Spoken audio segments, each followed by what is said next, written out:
Hello, সবাইকে স্বাগত জানাচ্ছি। আজকে আমাদের ইউনিভার্সিটি এডমিশন টেস্টের যে আমরা ধারাবাহিক সিরিজটা শুরু করেছিলাম তার আরেকটি অংশ কনসেপ্ট নিয়ে আজকে আমরা আলোচনা করব।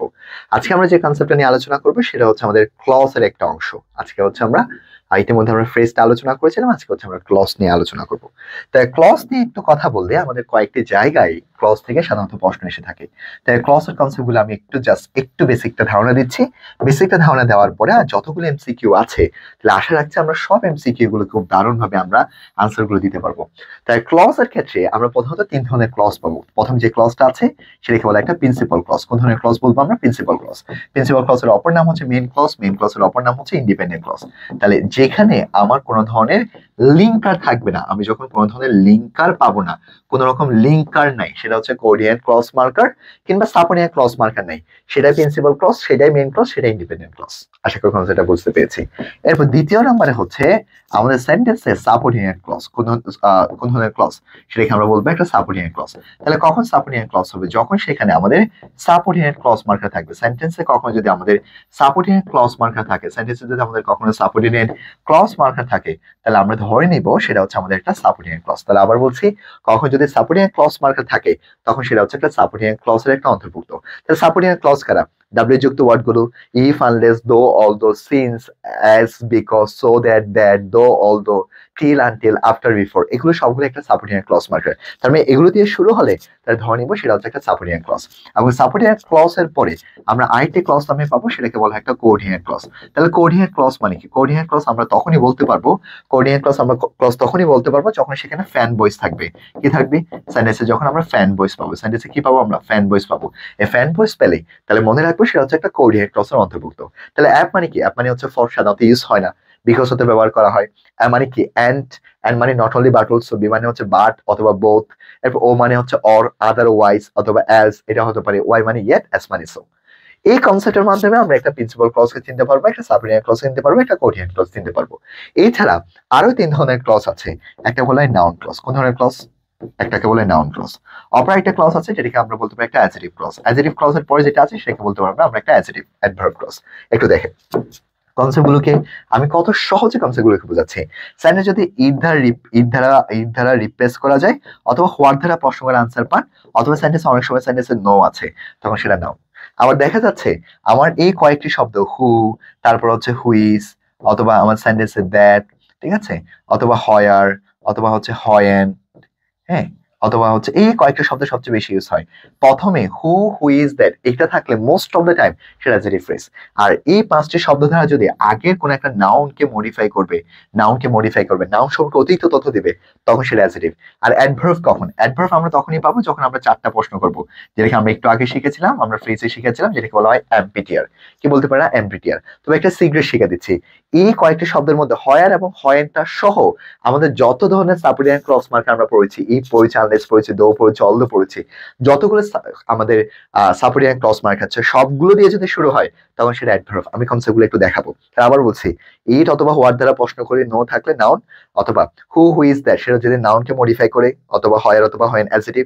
আর যতগুলো সাবঅর্ডিনেট ক্লজ মার্কার আছে এগুলো ছাড়া তখন সেটা কি হবে? অ্যাডভার্ব ক্লজ নামে সংক্ষেপ করবো। সেক্ষেত্রে হয়ার হয়ের ক্ষেত্রে হতে পারে যদি হয়ার দ্বারা একটা প্লেসকে মডিফাই না করে ভার্বকে মডিফাই করে। হয়ের দ্বারা যদি কোন একটা হয়ের দ্বারা যদি আমাদের কোন একটা সময়কে মডিফাই না করে যদি ভার্বকে মডিফাই করে। আশা করি এই কনসেপ্টটা বুঝতে পেরেছি। আমরা প্রশ্ন সলভ করে ভালো ধারণা নিতে পারবো। সেটা কি আছে? সেটা হচ্ছে পিপল হু হ্যাভ এ পুর ডাইটস। তাহলে এখানে কি আছে? হু হ্যাভ এ পুর ডাইট আছে। তাহলে এখানে একটা হু আছে, ওটা কাকে মডিফাই করছে? পিপলকে। একটু আগে বলেছি যখনই হু, হুইজ, দ্যাট এই তিনটি শব্দ 100% মোস্ট অফ দ্য টাইম সেটা হচ্ছে অ্যাডজেক্টিভ ক্লজ হয়। কোন ধরনের ক্লজ বলতে পারবো আমরা? অ্যাডজেক্টিভ ক্লজ বলতে পারবো। খুব দ্রুত প্রশ্ন সলভ করছি আমি। এরপরে একটু আগে বলেছি হু দেখার সাথে আমি আর চিন্তা করবো না, হু দেখার সাথে মোস্ট অফ দ্য টাইম সেটা কি হবে? সাধারণত অ্যাডজেক্টিভ ক্লজ হবে।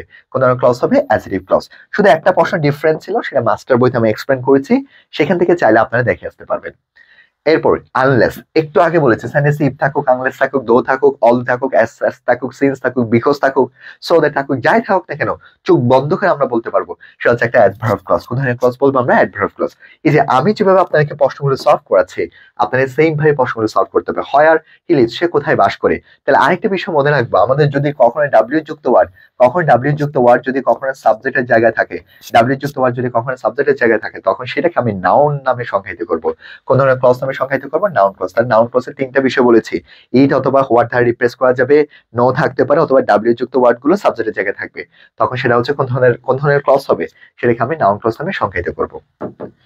এরপর টোটাল কালার ব্রাইটনেস, তাই টোটাল কালার ব্রাইটনেস আছে, তাহলে এখানে দুইটি ক্লজকে কানেক্ট করব। তাই দুইটি ক্লজকে কানেক্ট করার জন্য আমরা এখানে যেটা নিয়ে আসবো সেটা হচ্ছে the total colour brightness a real condition is a result of defect the retina. So এটা একটু ডিফারেন্ট প্রশ্ন, এটা আমরা এক্সট্রা করে প্রশ্নগুলো সলভ করার সময় একটু দেখে নেবেন। নিচে ডিসক্রিপশন বক্সে এই কনফিউজিং প্রশ্নগুলো নিয়ে আমি এক্সট্রা আলোচনা করেছি। এগুলো নিয়ে আমি এখন বিস্তারিত আলোচনা করছি না, কারণ এগুলো ছোট ছোট বিষয়গুলো নিয়ে আমি ছোট ছোট ক্লিক তৈরি করবো। তাহলে ইট ইজ এ মিস্ট্রি, এটা হচ্ছে মিস্ট্রি, হোয়ার হি ওয়ার্কস, এটা হচ্ছে মিস্ট্রি, এটা রহস্য যেখানে সে কাজ করে। তাহলে এখানে হয়ার দ্বারা মিস্ট্রিকে মডিফাই করছে। যখন কোনো একটা হয়ার অথবা হয়েন দ্বারা নাউনকে মডিফাই করলে তখন সেটা হচ্ছে একটা অ্যাডজেক্টিভ ক্লজ। কোন ধরনের ক্লজ আমি সংজ্ঞায়িত করতে পারবো? একটা হচ্ছে অ্যাডজেক্টিভ ক্লজ। এরপর আই নো, আমি জানি, হাওয়ার হি লিভস, আমি জানি সে কোথায় বাস করে। তাহলে এখানে হাওয়ার হি লিভস এটা হচ্ছে মূলত আমাদের ভারতকে মডিফাই করা হচ্ছে। নো থাকার সত্ত্বেও, নো থাকার সত্ত্বে সেটা হচ্ছে আমি জানি, কি জানি সে কোথায় বাস করে, আমি জানি সে কোথায় বাস করে, এটা না, আমি কি জানি। তাহলে যদি নো থাকে তখন সেটাকে মোস্ট অফ দ্য টাইম সেটা হচ্ছে নাউন ক্লজ হবে। কোন ধরনের ক্লজ হবে? নাউন ক্লজ নামে সংজ্ঞায়িত করবো। আবার বলছি, তাহলে যদি কখনো নো থাকে তাহলে মোস্ট অফ দ্য টাইম সেটাকে আমি নাউন ক্লজ নামে সংজ্ঞায়িত করতে পারবো। হি আস্কস মি, এই প্রশ্নটা ডিফারেন্ট, এটা একটু আগে বলেছিলাম না হু থাকলে অ্যাডজেক্টিভ লাগাবেন, কিন্তু এই প্রশ্নটা ডিফারেন্ট একটা প্রশ্ন। হি আস্কস মি, তুই আমাকে জিজ্ঞেস করছে হু গট দ্য নোবেল প্রাইজ, আমাকে। তাহলে এখানে হু দ্বারা কি আমাকে মডিফাই করছে? না, সে আমাকে কি জিজ্ঞেস করছে, এটা আমরা হোয়ার দ্বারা প্রশ্নগুলো আনসার পাবো। এই একটা প্রশ্ন ইউনিভার্সিটি মিশন টেস্টে ডিফারেন্ট একটা প্রশ্ন এসেছিল, এই প্রশ্নটাকে আমরা বলবো একটা নাউন ক্লজ। কারণ হু গট দ্য নোবেল প্রাইজ, এখানে এটা কি পাইছে, কি আমাকে কি জিজ্ঞেস করছে, কেন নোবেল পুরস্কার পাইছে, এটা আমাকে মূলত জিজ্ঞেস করেছিল।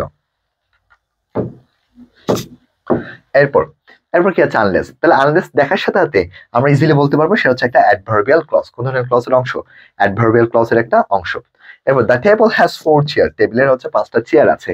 তো ইট ইজ দ্য এক্সাম্পল, এখানে কোন রকমের আমার হচ্ছে কনজাংশন নেই, ক্লজ মার্কার নেই, তাহলে এটাকে বলতে পারবো একটা ইন্ডিপেন্ডেন্ট। তাহলে ইন্ডিপেন্ডেন্ট না বলে আমরা মেইন বলতে পারি, ইন্ডিপেন্ডেন্ট না বলে আমরা প্রিন্সিপাল বলতে পারি, এবং এটা সিম্পল সেন্টেন্স গঠন হওয়ার জন্য হেল্প করে থাকে। এরপরে আই নো, তাহলে আমি জানি, তাহলে নো আছে। আই নো, কি জানি, তাহলে নো থাকলে নাউন ক্লজ, নো থাকলে আমার সেন্টেন্সে নাউন ক্লজ হবে।